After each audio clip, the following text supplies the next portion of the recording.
राधे राधे दोस्तों, आज की वीडियो में हम जया एकादशी व्रत की कथा सुनेंगे। कथा प्रारंभ। पौराणिक कथाओं के अनुसार जब धर्मराज युधिष्ठिर भगवान श्री कृष्ण से पूछते हैं कि माघ शुक्ल पक्ष की एकादशी का क्या नाम है तथा इसकी क्या महात्म्य है, तो भगवान श्री कृष्ण कहते हैं कि इसका नाम जया एकादशी है। इस एकादशी पर व्रत करने से मनुष्य को भूत पिशाच की योनि का भय नहीं रह जाता। इसी विषय में कथा सुनाते हुए भगवान श्री कृष्ण कहते हैं कि एक बार नंदन वन में उत्सव चल रहा था। इस उत्सव में सभी देवतागण, सिद्ध, संत और दिव्य पुरुष उपस्थित थे।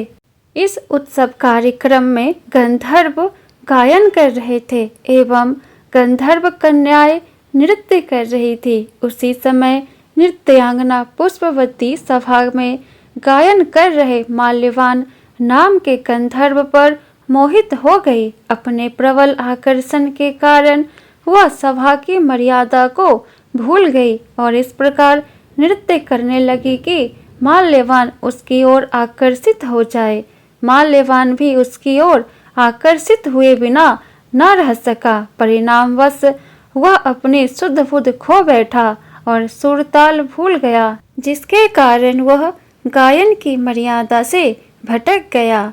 इनके ठीक प्रकार से ना गाने तथा स्वर ताल ठीक नहीं होने से इंद्र इनके प्रेम को समझ गया और उन्होंने इसमें अपना अपमान समझकर उनको श्राप दे दिया। इंद्र ने कहा, हे मूर्खों, तुमने मेरी आज्ञा का उल्लंघन किया है, इसलिए तुम्हारा धिक्कार है।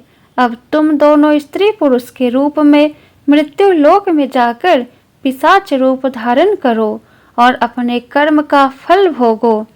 इंद्र का ऐसा श्राप सुनकर वे अत्यंत दुखी हुए और हिमालय पर्वत पर दुखपूर्वक अपना जीवन व्यतीत करने लगे। उन्हें गंध, रस तथा स्पर्श आदि का कुछ भी ज्ञान नहीं था। वहाँ उनको महान दुख मिल रहे थे। उन्हें एक क्षण के लिए भी निद्रा नहीं आती थी। उस जगह अत्यंत शीत था, इससे उनके रोंगटे खड़े रहते और मारे शीत के दांत बजते रहते। एक दिन पिशाच ने अपनी स्त्री से कहा कि पिछले जन्म में हमने ऐसे कौन से पाप किए थे जिससे हमको यह दुखदायी पिशाच योनि प्राप्त हुई। इस पिशाच योनि से तो नरक के दुख सहना ही उत्तम है, अतः हमें अब किसी प्रकार का पाप नहीं करना चाहिए। इस प्रकार विचार करते हुए वे अपने दिन व्यतीत कर रहे थे। दैव्य योग से तभी माघ मास में शुक्ल पक्ष की जया नाम एकादशी आई। उस दिन उन्होंने कुछ भी भोजन नहीं किया और ना कोई पाप कर्म ही किया, केवल फल फूल खाकर ही दिन व्यतीत किए और सायंकाल के समय महान दुख से पीपल के वृक्ष के नीचे बैठ गए। उस समय सूर्य भगवान अस्त हो रहे थे। उस रात को अत्यंत ठंड थी, इस कारण वे दोनों शीत के मारे अति दुखित होकर मृतक के समान आपस में चिपटे हुए पड़े रहे। उस रात्रि को उनको निद्रा भी नहीं आई। हे राजन, जया एकादशी के उपवास और रात्रि के जागरण से दूसरे दिन प्रातः होते ही उनकी पिशाच योनि छूट गई।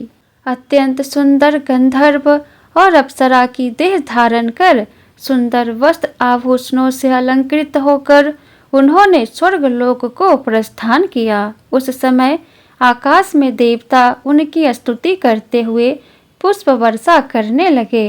स्वर्गलोक में जाकर इन दोनों ने देवराज इंद्र को प्रणाम किया। इंद्र इनको पहले रूप में देखकर अत्यंत आश्चर्यचकित हुआ और पूछने लगे कि तुमने अपनी पिशाच योनि से किस तरह छुटकारा पाया, सो सब बतलाओ।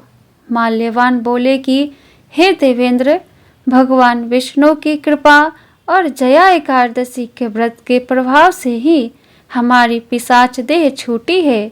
तब इंद्र बोले कि हे माल्यवान, भगवान की कृपा और एकादशी का व्रत करने से न केवल तुम्हारी पिशाची योनि छूट गई, वरन हम लोगों के भी वंदनीय हो गए, क्योंकि विष्णु और शिव के भक्त हम लोगों के वंदनीय हैं। अतः आप धन्य हैं। अब आप पुष्पवती के साथ जाकर विहार करो। श्री कृष्ण कहने लगे कि हे राजा युधिष्ठिर, इस जया एकादशी के व्रत से बुरी योनि छूट जाती है।